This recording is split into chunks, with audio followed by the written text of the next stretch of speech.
जी हाँ, नमस्कार साथियों, आप सभी का अपना इस ऑनलाइन प्लेटफ़ॉर्म में स्वागत है और इस वीडियो के माध्यम से हम यहाँ पे समझने वाले हैं एलसीएम और एचसीएफ को, जिसे हम लघुत्तम समापवर्तक और महत्तम समापवर्तक कहते हैं साथियों। क्योंकि ये एक ऐसा टॉपिक है साथियों, जो संविदा शिक्षक वर्ग 3 के लिए बहुत ही महत्वपूर्ण है। क्योंकि यदि आप पुराने पेपर हल कर रहे होंगे, तो इस चैप्टर से बहुत सारे क्वेश्चन आपको वहाँ पे देखने को मिलेंगे साथियों।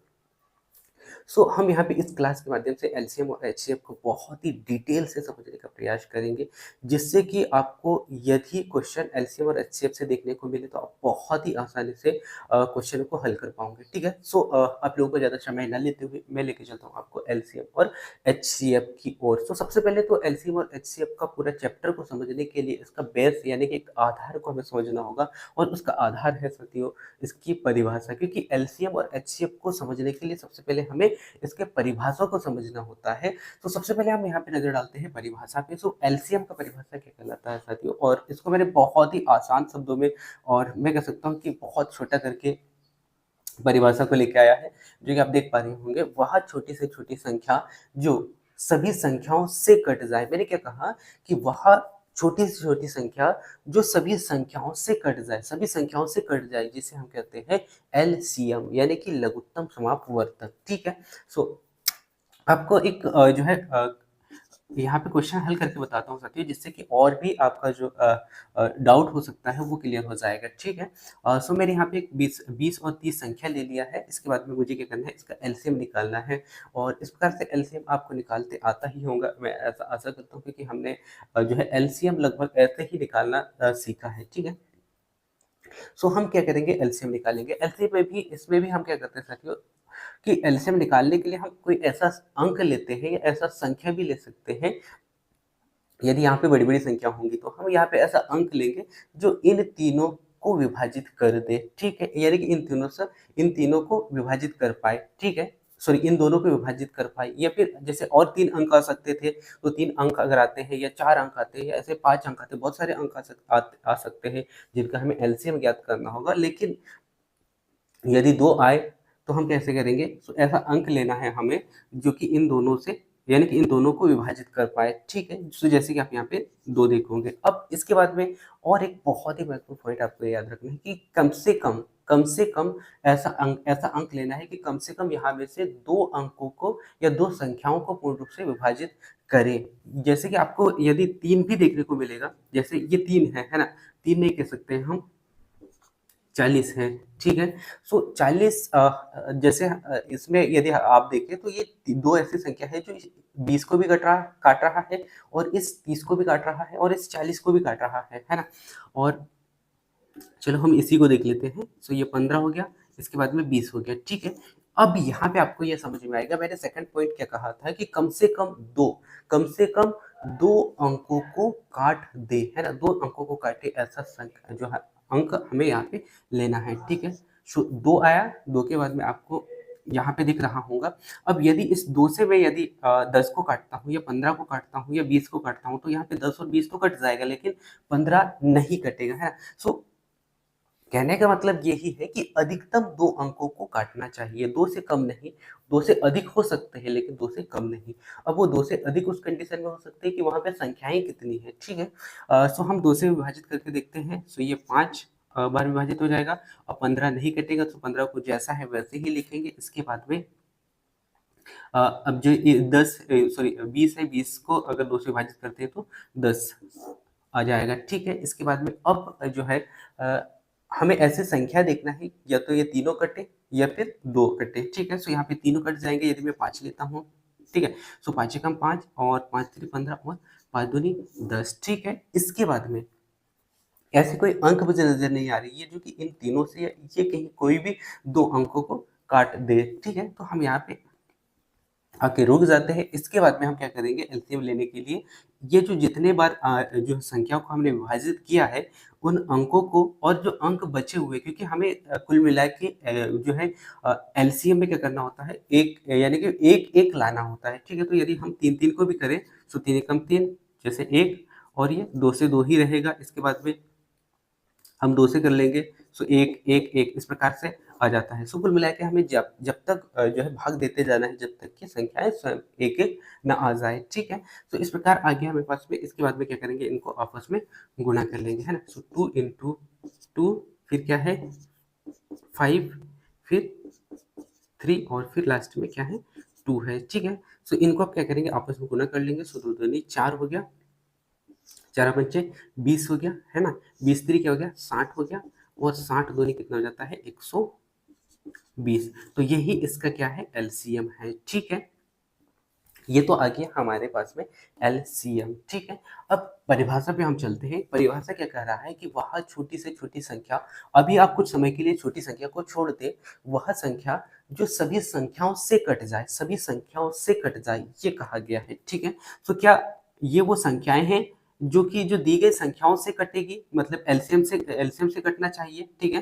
तो यदि मैं इस 20 से इस 120 को विभाजित करके देखता हूँ, जैसे मेरे पास में 120 है और इस 120 से 20 से विभाजित करके देखूंगा, तो आप देख पा रहे होंगे ये काट रहा है, पूरा पूरा कट रहा है। इसी के बाद में यदि मैं इस 30 से लूं, है ना, इस 20 को काटूं, 120 को काटूं, है ना, तो भी ये कटेगा।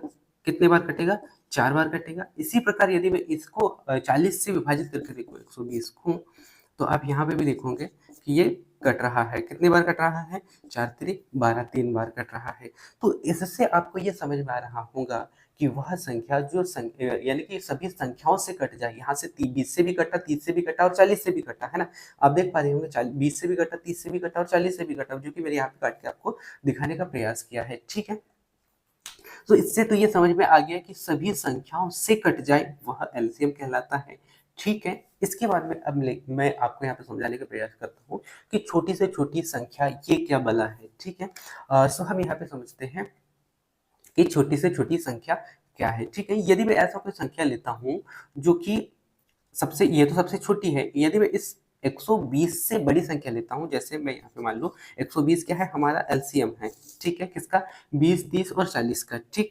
इसके बाद में इससे बड़ी संख्या में यदि कोई लेता हूँ, सो इससे बड़ी संख्या क्या हो जाती है 240, इसके बाद में 360, इसके बाद में 480। यदि मैं इन संख्याओं को देखूं साथियों, और इन संख्याओं में भी यदि मैं जैसे 20 की बात करूं, तो 20 से यदि मैं डिवाइड किया तो पूरा पूरा डिवाइड हुआ। इसके बाद में 30 से डिवाइड हुआ, इसके बाद में 40 से भी डिवाइड हुआ। अब यदि इसी को 140 को मैं यदि यहाँ पे देखूं 20 से, तो 20 से भी विभाजित हो रहा है और 30 से भी विभाजित हो रहा है और 40 से भी विभाजित होता हुआ नजर आ रहा होगा आपको। यदि इसके बाद में ये जो अगला जो संख्या है 360, यदि इस 360 में भी इसको विभाजित करूं तो भी विभाजित होगा। इसके बाद में इस 30 से विभाजित करूंगा तो विभाजित होगा और इस 60 से भी विभाजित होगा। कुल मिला के कहने का मतलब ये है, और इसको समझाने का मैं प्रयास इसीलिए कर रहा हूँ कि संख्या परिभाषा कहता है कि छोटी से छोटी संख्या, जबकि मैंने यहाँ पे 120 वाले जो टेबल है उसमें बहुत सारी संख्याएं देखा जो कि 120 से बड़ी संख्या है, उनसे भी ये संख्या कट रही है।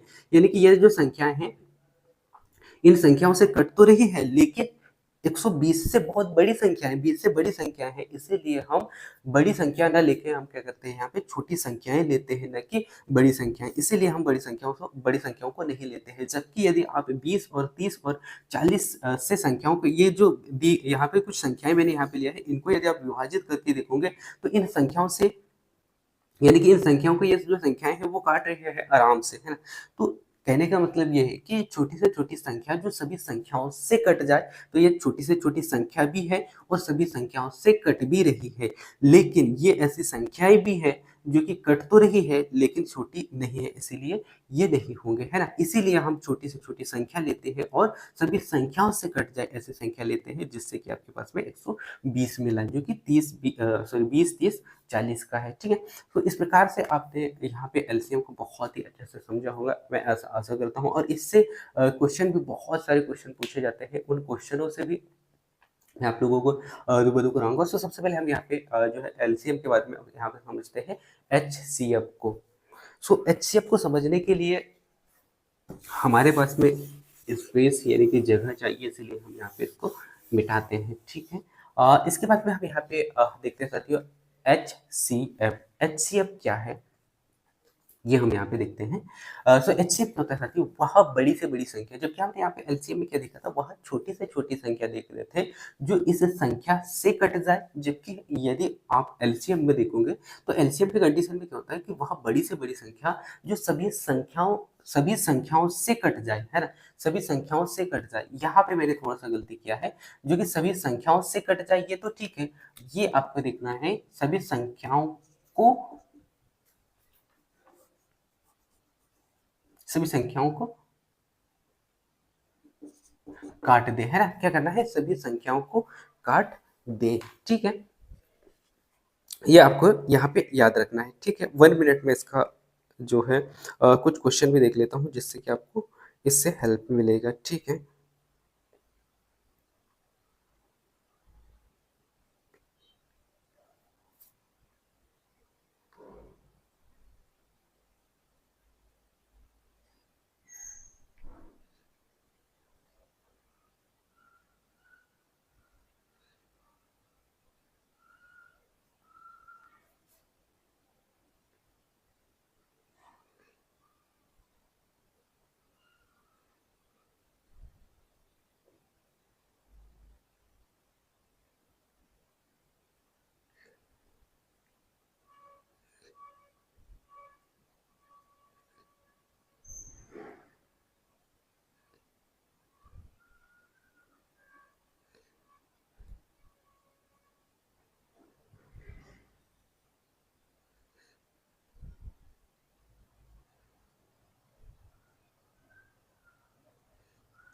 यार मैंने पूरा ही गलत कर डाला, संख्याओं से कट जाए नहीं, संख्याओं को काट दे।